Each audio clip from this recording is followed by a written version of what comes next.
All right, let's talk about one of the biggest headaches in learning French, gender. It just feels so random, right? Why are some nouns masculine and others feminine? But what if I told you there's a secret, a hidden system? That's exactly what we're going to crack open today. Let's get into it. Okay, so you learn your first few words. A book, le livre, masculine, a car, la voiture, feminine. And you're just sitting there like, why?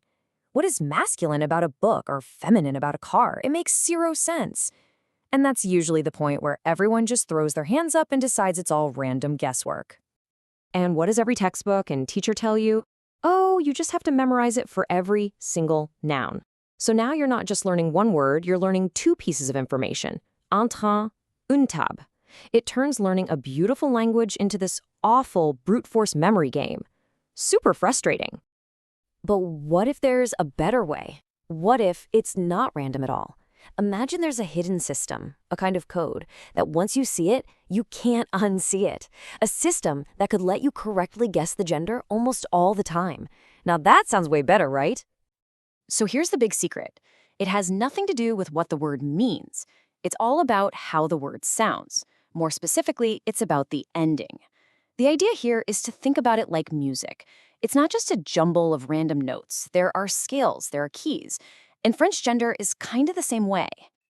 And I absolutely love this analogy because it means you can stop trying to memorize the entire dictionary and start training your ear instead. These word endings, they're like musical notes. You hear a certain note and it tells you if you're in the masculine key or the feminine key. It's about listening, not just memorizing. Yeah, look at this. It's a tale of two learners. On one side, you've got rote memorization. It's slow, tedious, and honestly, just a slog. But on the other side, pattern recognition. It's intuitive, it's fast, and it's so much more empowering. This is a total game changer, because you eventually stop thinking about the rules and just start feeling what sounds right. Okay, enough talk, let's actually do this. Let's tune our ears to that masculine scale and listen for some of the most common endings that pretty much scream masculine. First up, a big one, the ending age. If you hear that at the end of a noun, it's almost always going to be masculine. You know, like le fromage, le mariage, le refuge. You hear that age, and boom, your brain should immediately think, okay, that's a masculine one. Now, are there exceptions? Of course. This is French after all. You've got a few common ones like la page or la cage. But here's the thing. For every one of these exceptions, there are hundreds, literally hundreds of words that follow the rule. So the pattern is still incredibly useful. All right, here's another heavy hitter for team masculine, the ending ment. You hear it everywhere. Le médicament, le jugement, le testament. Seriously, if you just lock this one pattern into your brain, you've just unlocked the gender for thousands of words. It's that powerful. So you might be wondering, just how reliable is this whole listening for the ending thing? Well, it's not 100%, nothing is, but we're talking about getting it right something like 80% of the time. Think about that. That's a massive improvement over just flipping a coin. It turns a guessing game into a skill you can actually develop. Okay, so we've got a feel for the masculine notes. Now let's flip the record and listen for the feminine scale. These patterns are just as strong and just as important if you want to get that natural feel for French. Okay, if you only remember one feminine ending from this whole thing, make it this one. Tion, as in la nation, la révolution, la tradition. This one is rock solid. It actually comes straight from a feminine ending in Latin, tion, which is why it's so consistent. You hear tion, you can be almost certain it's feminine. And another great one to add to your toolbox is ans. You know, la chance, la violence, l'indépendance. And there are more, like te, as in la liberté. Just think about it. With just a handful of these musical notes for both masculine and feminine, you can suddenly decode the gender of a huge chunk of the French vocabulary without ever touching a dictionary. Okay, but this is where it gets really, really cool. This is way more than just a clever grammar hack.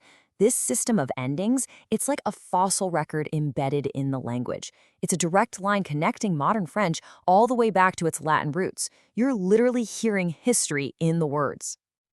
And to really see this at play, we gotta talk about something called a neologism. It sounds complicated, but it just means a new word.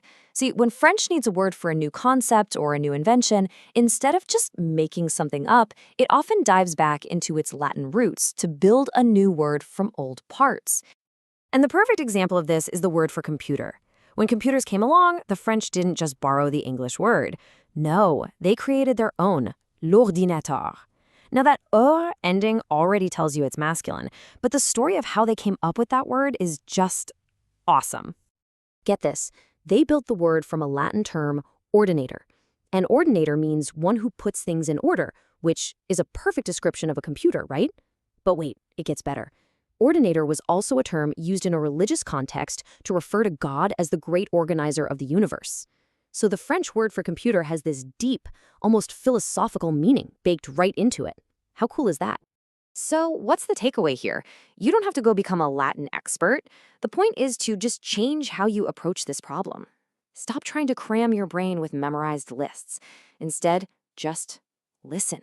Listen for the patterns. Listen for the music. And that kind of leaves us with a really powerful idea to think about.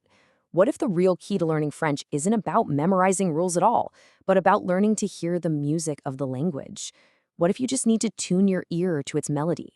Maybe that's the secret you've been searching for all along.